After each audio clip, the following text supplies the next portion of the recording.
दुख पे दुख छाए हुए थे। 2 साल तक किसी भी लड़की को इतना दुख नहीं मिलना चाहिए। अगर कोई और होता तो मुझ जैसी को अनाथ आश्रम भेज देता, लेकिन मेरे माँ बाप ने मेरी इतनी बुरी हालत होते हुए भी मुझे नहीं छोड़ा। यही एक कारण था कि मरना चाहते हुए भी मैंने अपने जीवन का अंत ना करने की सोची। मैंने पूरी तरह बिस्तर पकड़ लिया था। खाना पीना सब कुछ मुझे बिस्तर पर ही करना पड़ता। मैं अपनी माँ से कहती मेरे खाने में कुछ जहर मिलाकर दे दो ताकि मैं उसे खाकर मर जाऊं। मेरी माँ कहती कि मैं उनके जीने की एकमात्र वजह हूँ। अगर मैं मर जाऊंगी तो उनके जीने का क्या फायदा होगा। मैं अपने पिताजी से पूछती कि मैं कब ठीक हो जाऊंगी और दूसरों की तरह सामान्य जीवन कब जी पाऊंगी। क्या मैं जीवन भर ऐसे ही रहूंगी? मेरे पिताजी मुझे सांत्वना देते और धीरज धरने को कहते।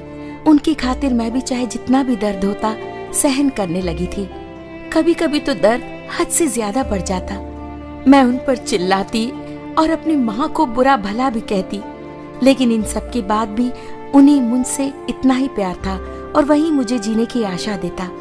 मेरे पूरे शरीर पर रैशेस थे। मैं कपड़ा भी नहीं पहन पाती थी। मैं लेट भी नहीं पाती थी। अगर उठने की कोशिश करती तो लगता कि खून निकल जाएगा। अपने हाथ भी मैं नीचे नहीं रख पाती थी। खून मेरे कानों से भी बाहर निकलने लगता था। शरीर के हर हिस्से में फुंसियां आ गई थी। मैं कुछ खा भी नहीं सकती थी, इसलिए तरल चीजें पीना शुरू कर दिया, लेकिन वो भी मुश्किल था क्योंकि मेरे मुंह मेरी जीभ में भी फुंसियां थी। पानी पीने में भी तकलीफ होती और सच में अपनी हालत पे बहुत खींच आती। अपने इस पृथ्वी पर होने पर भी मेरे मन में प्रश्न उठते और सोचती मैं बहुत अभागन हूँ। मेरे माता पिताजी डॉक्टर के पास ले जाते तो डॉक्टर मुझे छूने में भी कतराते। एक छड़ी से मुझे छूते तो जांच पड़ताल की बात कहते कुछ भी कहा नहीं जा सकता। दवा देते लेकिन भरोसा नहीं देते थे। मैं बहुत देर बैठ भी नहीं सकती थी, लेकिन अब आराम से बैठ सकती हूँ और इसकी वजह है प्रभु यीशु की दया। आज इस तरह कपड़े पहन पा रही हूँ, वजह है हमारे परमेश्वर। 4 सालों से मैं कोई ढंग के कपड़े नहीं पहन पा रही थी।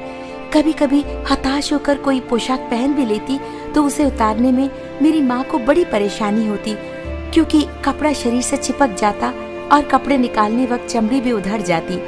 कभी कभी उन्हें कपड़े काटने पड़ते ताकि चमड़ी ना उधड़े। तब हमें किसी ने लव ऑफ जीसस मिनिस्ट्री के बारे में बताया, जो हर शनिवार को होती है। दूसरे दिन सुबह मुझे उठाकर मेरे माँ पिताजी मुझे गिरजाघर ले गए। भीड़ को देखकर मैं डर गई। उतनी भीड़ में मुझे बड़ा अजीब सा महसूस हो रहा था। लोग मेरे पास भी नहीं बैठते थे क्योंकि बदबू बहुत थी। मैंने अपने पिताजी से कहा कि मुझे वहां से ले जाएं, लेकिन उसी समय अंकल जवाहर सैमुअल जी का प्रचार सुना।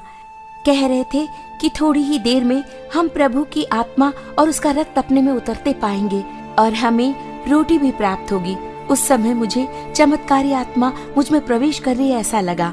उनकी बातें सुनकर मैंने अपने पिताजी के कंधों पर सर रखा और अंकल का प्रचार सुनने लगी। सभा की समाप्ति के बाद मेरे माँ पिताजी अंकल सैमुअल जी के पास गए और अपने दुखों के बारे में उन्हें बताया। मैं चल भी नहीं सकती थी, चुपचाप कुर्सी पर बैठी थी। अंकल मेरे पास आए। मैं झिझक रही थी। उन्होंने अपने हाथ मुझ पर रखे और मेरे लिए प्रार्थना की। मेरा शरीर इतनी सड़ी हुई हालत में था कि कोई डॉक्टर उसे नहीं छूता। शरीर से बदबू आती, बहुत बुरी बदबू आती। शरीर से पीप और खून बाहर रिस रहा था। मुझसे अपनी ये हालत बर्दाश्त नहीं हो रही थी। अपने आप से मुझे घिन आ रही थी। 2 साल तक मैं ऐसी हालतों से गुजर रही थी। अंकल सैमुअल जरा सा भी नहीं झिझके। ये भी नहीं सोचा कि ये रोग कहीं उन्हें न लग जाए। उन्होंने परमेश्वर से प्रार्थना की और आशीष का तेल मेरे पूरे शरीर पर सिर से पांव तक मला। आज तक किसी को मेरे शरीर को छूने की भी हिम्मत नहीं हुई थी।